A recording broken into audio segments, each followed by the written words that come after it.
write that down somewhere, maybe over here, I guess.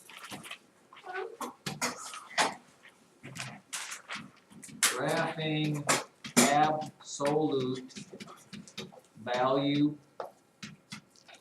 functions. Okay, the first thing you must remember, ladies and gentlemen, is this. Okay. What is the parent graph of the absolute value of x look like? It is a v. You are always going to have a v as your graph. There is no ifs and or buts about it. It is going to be a v. Now, just like with parabolas, if the absolute value is negative, in other words, if there were a negative sign out in front of this little straight up and down little stick, then the v, just like with parabolas, would be an upside down v. Just like parabolas became upside down when they were negative. Okay? Now, how do you graph this? Like I said, this does not get any simpler than this. Whoa. Got it there already. If I have my equation there where y equals the absolute value of x minus 4. Okay. Step number 1, to find, all you have to do is find the vertex of that angle.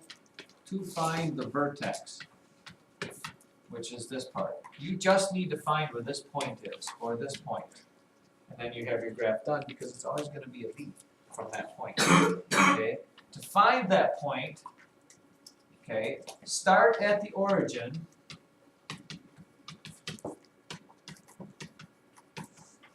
Okay, I'm going to start right here just with my point. That's not where it's at. Okay? Look at step number 2.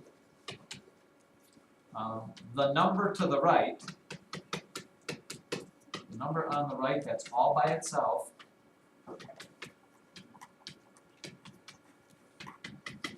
tells you how far up or down.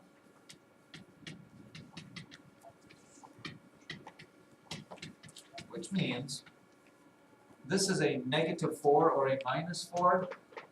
That means from the origin you are going to go down 4, which puts you right here. Okay? Now you have to figure how far left or right you're going to go.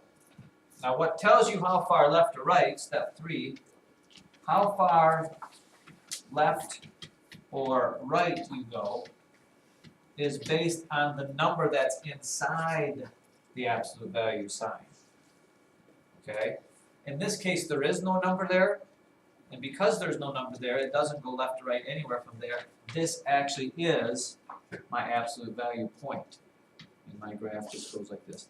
And by the way, I'm very sure it's a 45-degree angle. In other words, it goes through the diagonals of those squares. This is the graph of that. Because there's no other number inside the absolute value sign, okay, that is my letter x. That is my graph of that. Okay? Now, I put this one on the board so you can see it, because we have to talk about this. Here's where you're going to go wrong on this. Okay? This one, again, you start at the origin and you go down 2 because it's a -2.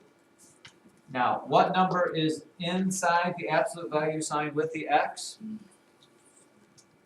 Jacob, what are you chewing on? What? What are you chewing on? Sucker. Oh, okay. What are you chewing on, you suckers? Well, it was small, so. Alright, now, here's where you have to be careful. Make sure you're looking up here, okay? Whatever number is inside that absolute value sign, you see a +4, and you think that you should go to the right 4 because that's the positive end of things, but it's actually the opposite of that. If this is a +4, you start here and you come the other way 4 places. This is going to be the start of your absolute value, little v there. So you have to think opposite. Think opposite. I can't make it any more. I mean, you think that a +4, because the x-axis is positive on the right-hand side, you would go to the right 4, but it's not the case. In this case, you go to the back side.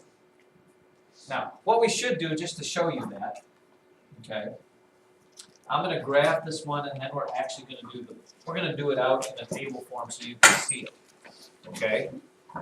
So if I'm graphing number 4, children, I know that I'm going up 2, because it's a positive 2, and to the left or right.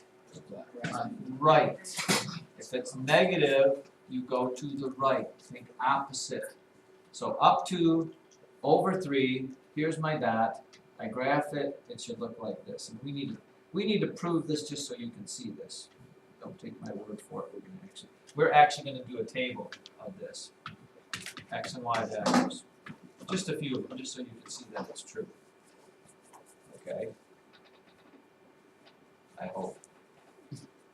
Yeah, let's do it here. So let's put the number 3 in here. If I put the number 3 in for X, 3 minus 3 is 0, and 0 plus 2 is 2. So look, 3, 2, that's where my dot is.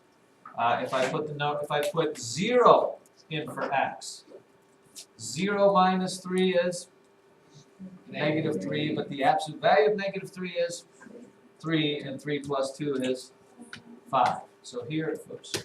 What happened there? So here at 0, you should be at 5. 1, 2, 3, 4, 5, and that's where I'm at. If I put 6 in there, 6 minus 3 is 3, and the absolute value of 3 is still 3. 3 plus 2 is 5. That's 6, 1, 2, 3, 4, 5. And those are your points. Okay, but you don't have to do all these. Like I said, I gave you about as easy it could be.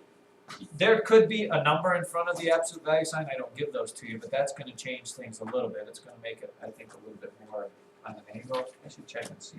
What would happen if there was a 2 there? It would be, I think this V becomes much more steeper or whatever. But none of the ones that you'll be doing for tomorrow have anything to do like that. I mean, it's just a simple graphing this one. You go up, you go down 1. There's no number inside there, so that's right where it's at. There's your graph. It's like 10 seconds per problem, really, if you do it. So, very good.